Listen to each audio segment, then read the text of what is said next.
تو بیوی کی حیثیت سے مرد کے لیے اٹریکشن کا ذریعہ ہو اور اس کے لیے محبت کرنے والی ہو، بچے پیدا کرنے والی ہو، گھر سنبھالنے والی ہو.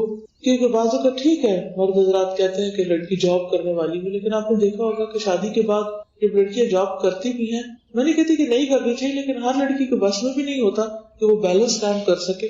لہٰذا نہ وہ گھر کی، نہ باہر کی، نہ ادھر کی، نہ ادھر کی. وہ باہر جاتی ہے تو باہر مرد بن کے اس کو رہنا پڑتا ہے، وہ گھر آتی ہے تو اس کو عورت بن کے رہنا پڑتا ہے. اب وہ دوہری شخصیت کی حامل ہو جاتی، اور اس دو پارٹوں میں وہ پس کے رہ جاتی ہے. اس کا جو اندر ہے یا جو اس کے جذبات ہیں یا وہ خود کیا ہے اس کو بھی نہیں معلوم رہتا، اور اس طرح عورت کی زندگی مزریبل بن جاتی. اس لیے بہت ضروری ہے کہ المرأۃ الصالحہ، وہ نیک عورت، نیک بیوی، نبی صلی اللہ علیہ وسلم نے جس کو پسندیدہ ترین ایک آئیڈیل شخصیت قرار دیا ہے، اس کا پورا نقشہ ہمارے سامنے ہو. اس کے لیے میں آپ کو ایک ریکمینڈ کروں گی کتاب آئیڈیل مسلمہ، علی الہاشمی کی کتاب ہے. میں چاہوں گی کہ ہر خاتون اس کو پڑھے. آئیڈیل مسلمہ کون ہوتی ہے، اس میں اس کو کس حیثیت میں کس طرح بہیو کرنا ہے، اس کی جنت کہاں ہے، اس کی آخرت کہاں محفوظ ہے، اس کا بہترین کردار کون سا ہے. لہذا جب وہ ایک بیوی ہے تو اس کا کام ہے گھر بسانا. ماں باپ کے گھر، وہ گھر بسانے کی تیاری کرے، اور جب اپنے گھر پہنچ جائے، شادی ہو جائے تو گھر بسائے، وہ بیوی بن کے رہے. اگلا مرحلہ کب شروع ہوتا ہے؟ جب اس کے اپنے بچے پیدا ہو جاتے ہیں، وہ ایک ماں بن. اب اس کو نسلوں کی تربیت کرنی. ایک ہے اس کا پریپریٹری رول جب وہ ماں باپ کے گھر ہے، مسلسل سیکھے، مسلسل اپنی سکلز انہانس کرے، مسلسل اس کی تیاری کرے کہ وہ اچھی بیوی کیسے بنے گی، اچھی ماں کیسے بنے گی، اور جب شادی ہو جائے تو پھر اچھی کمپینین بھی ثابت ہو. جیسے حضرت خدیجہ رضی اللہ تعالیٰ عنہا کا کردار کہ حضور صلی اللہ علیہ وسلم جب غار حرا سے آتے ہیں، جب وہاں جاتے بھی ہیں تو بھی کس طرح ساتھ دیتی، جب واپس آتے ہیں وہی نازل ہوتی اور پریشان ہیں، تو اس موقع پر کون ہے جو آپ کو تسلی دیتا ہے؟ یعنی مرد کے لیے بہترین چیز کیا ہے؟ اس کی اچھی بیوی. جب وہ باہر کے دنیا کے ہنگاموں سے، مصیبتوں سے فارغ ہو کر آئے تو بیوی اس کے ٹوٹے ہوئے دل کو تھامنے والی ہو، سہارا دینے والی ہو، اور اس کے ساتھ شفقت کرنے والی ہو، نہ کہ روٹ کے موڈ آف کر کے بیٹھ جانے والی. صرف مجھے ہی توجہ چاہیے، نہیں، وہ توجہ دینے والی بھی. آپ دیکھیں کہ جیسے ابھی میرا بیٹا بڑا ہو رہا ہے نا، تو ہر ماں سوچتی ہے کہ اس کی کیسی ہو. اگرچہ میں نے اس پر پورا سوچا ہوا کہ جو اس کی پسند ہوگی وہ میری پسند ہوگی، اور انشاءاللہ میں اپنی پسند کو نیچے اور اس کی پسند کو آگے کروں گی. ہر مرد کے دل میں ہوتا ہے نا کہ میری بیوی ایسے. لیکن ایک چیز تو مجھے بڑا ہی رحم آتا ہے، وہ اب تک بھی 17 سال کا ہو کر بھی مجھے اسے کھلانا پڑتا ہے، اس کو یاد کرانا پڑتا ہے، ہم نے اب یہ اور یہ کام کر، اسے پانی تک پلانا پڑتا ہے کہ دیکھو آج تم نے پانی نہیں پیا، آج تم نے یہ نہیں کیا. تو ایک ماں کا دل ہوتا ہے نا. تو میں ہمیشہ سوچتی ہوں کہ جب اس کی شادی ہوگی اور میں اس کے سر پہ نہیں، اسے پانی کون پلائے گا، اس کی کیئر کون کرے گا.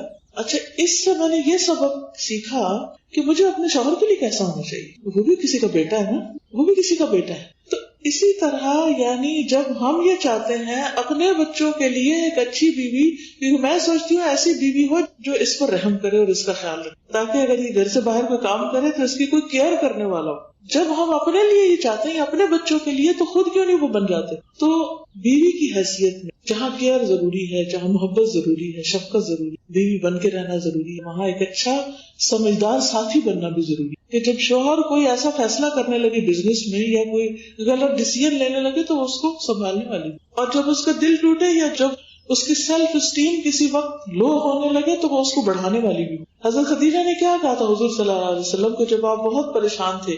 کلا واللہ لا یخزیک اللہ ابدا، ہرگز نہیں، اللہ کی قسم اللہ آپ کو کبھی بھی رسوا نہیں کرے گا. انک لتصل الرحم، آپ رشتہ داریوں کو جوڑتے ہیں. وتحمل الکل، دوسروں کے بوجھ اٹھاتے ہیں. تکسب المعدوم، جو کما نہیں سکتے ان کو کما کے دیتے ہیں. وتقر الضیف، مہمانوں کی عزت کرتے ہیں. وتعین علی نوائب الحق، اور ایسے حادثات میں جو حق کے معاملے میں پیش آتے ہیں ان میں آپ مددگار ہوتے ہیں. اللہ آپ کو رسوا نہیں. کتنے واضح ڈسکرپٹیو انداز میں شوہر کی تعریف ہے. ایک یہ کہنا آپ بہت اچھے ہیں، آپ بہت اچھے ہیں، یہ کافی. شوہر کی بھی تعریف کرے ڈسکرپٹیو کہ کیا اچھا ہے آپ میں. You are so caring to your family. یہ تو ہم کو بہت ہی برا لگے کہ وہ اپنی رشتہ داروں کے ساتھ اچھا سلوک کرے. ہمارے نزدیک یہ تعریف کی بات ہی نہیں، بلکہ یہ تو الٹا اس کے مائنس پوائنٹ میں سے آتا ہے. لیکن حضرت خدیجہ کتنی سمجھدار ساتھی تھی کہ وہ ان کو اپریشیٹ کرنی کہ آپ اپنے رشتہ داروں کا بہت خیال رکھتے ہیں، رشتوں کو جوڑتے ہیں، لہٰذا اللہ آپ کو رسوا نہیں کرے گا. آپ مہمانوں کی عزت کرتے ہیں. ہم خواتین کا کیا حال ہے کہ ایک سے دوسری دفعہ مہمان بلا لیں، شامت لے آئے گھر میں کہ آپ روز ہی مہمان لے آتے ہیں, پوری دنیا کو بلا لیتے ہیں, اس کو وہ بھی آ جائے, وہ بھی آ جائے, وہ بھی آ جائے. اکثر گھروں میں شوہر اور بیوی کی لڑائی کس بات پہ ہوتی ہے کہ روز مہمان کیوں لاتے ہیں. حضرت خدیجہ اس پہ اپریشیٹ کر رہی کہ آپ تو اتنی مہمانوں کی عزت کرتے ہیں, آپ کو اللہ رسوا نہیں کرے گا. پھر آپ جن کے پاس نہیں خود کما کے آپ انہیں دے رہے ہیں. اگر ہم کسی کے ساتھ ایسا کریں, یعنی ہمارے شوہر کریں کہ جی میرا فلاں بھائی معذور ہے یا فلاں رشتہ دار یا فلاں شخص جو ہے, ہم اس کا مہینے کا وظیفہ لگا دیں تو ہم کہیں کہ ہمیں تو آنسو گرنے لگے کہ ہمارے اپنے بچوں کا خیال نہیں, اب سب کچھ آپ دوسروں کو ہی کھلا رہے ہیں. لیکن حضرت خدیجہ اس پر بھی اپریشیٹ کر رہی, کتنا بڑا دل تھا حضرت خدیجہ کا. پھر وہ کہتی ہے کہ حق کے معاملے میں جو مشکلات آتی ہیں ہمیں دوسروں کے ساتھ دیتے ہیں, اور تحمل الکل دوسروں کے بوجھ اٹھا لو. ہم اس پہ بھی ڈسکریج کرتے ہیں کہ سارے زمانے کا غم آپ نہیں لینا, اور ہر ایک کی کاؤنسلنگ آپ نے کرنی, آپ نے ہر ایک کی مدد اور ہر ایک کی مشکل, تو گھر کے لیے آپ کے پاس کوئی وقت نہیں. ہماری شکایتیں عموماً یہی ہوتی ہیں نا عورتوں, اور اسی پہ لڑائیاں ہوتی ہیں. تو ایسے معاملات میں جب تک بیوی ساتھ نہیں دے گی, شوہر نیکی کے کام نہیں کر سکتا, وہ اللہ کے راستے میں خرچ نہیں کر سکتا جب تک بیوی اپنا ایکسپینڈیچر کم نہیں کرے گی. کیونکہ گھر کا ایک بڑا خرچہ جو ہے, چاہے وہ میک اپ کا ہو یا کپڑوں کا ہو یا اور اس طرح کی چیزوں کا ہو, وہ بہرحال ایک بجٹ کا ایک بڑا حصہ خواتین کے ہاتھ میں جاتا ہے یا خواتین کی مرضی سے خرچ ہوتا ہے. شادی بیاہوں لین دین کے معاملے میں موسٹلی عورتیں کر رہی ہوتی. ان سب چیزوں میں بھی عورت کی ذمہ داری بنتی ہے کہ وہ مرد کا ساتھ دے.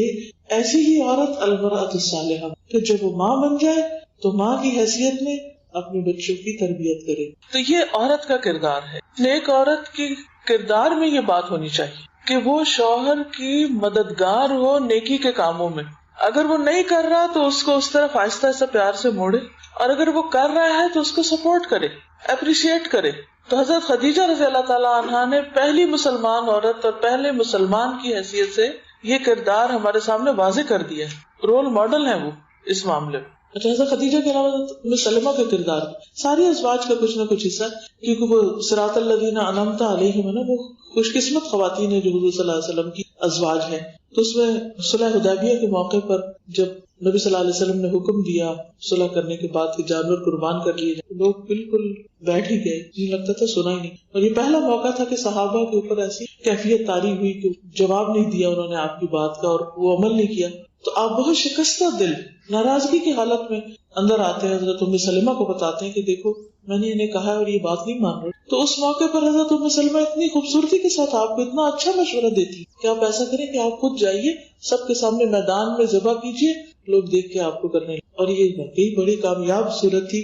آپ نے ایسا ہی کیا, سب صحابہ نے فوراً اپنے اپنے جانور قربان کر لیے. ایک عورت کا اچھا مشورہ تھا. عقلمند اور سمجھدار بیوی وہ ہوتی ہے کہ جب شوہر کو فیصلہ کرنے لگے یا شوہر باہر کے پریشرز لے کر آئے تو وہ ان کو ختم کرے, اور اس سے گھر بنتے ہیں. یہ نہیں کہ شوہر گھر پہ آئے تو گھر کے مسئلے مسائل کھڑے کر دے اور چھوٹی چھوٹی باتوں کو ایشو بنا دے. آج تمہاری ماں نے یہ کیا, بہن نے یہ کہا, بچے نے یہ کر دیا, فلانا. وہ پاگل ہو جائے گا بیچارہ, اور اس پاگل پن میں وہ سارا غصہ بھی آپ پہ ہی نکلے گا پھر. کیونکہ مرد حضرات پھر اور کس پہ غصہ نکالے, وہ اپنے باس پہ نہیں نکال سکتے, وہ باہر نہیں کسی کے ساتھ, کیونکہ انہیں اپنا برم رکھنا ہوتا ہے. بچے بھی ان کے پیارے ہوتے ہیں اور ساری شامت پھر بیوی کی آتی. تو اس لیے فار یور اون سیک, اپنی خاطر کیا کریں, اچھے ساتھی ثابت ہوں, اور پھر اچھی ماں کی جو تربیت بہترین کرتی. اور اس میں یہ ہے کہ اگرچہ باپ کا بھی حصہ ہے لیکن ماں کا ایک بہت بڑا حصہ ہے, کیونکہ ماں کی کوکھ سے بچہ جنم اور وہ اس کے لیے رول ماڈل ہو. اور زندگی کے ایک بڑے حصے تک بیٹیاں کیا بیٹے بھی ماں کی بات زیادہ سن رہے ہوتے ہیں, اور اگر ماں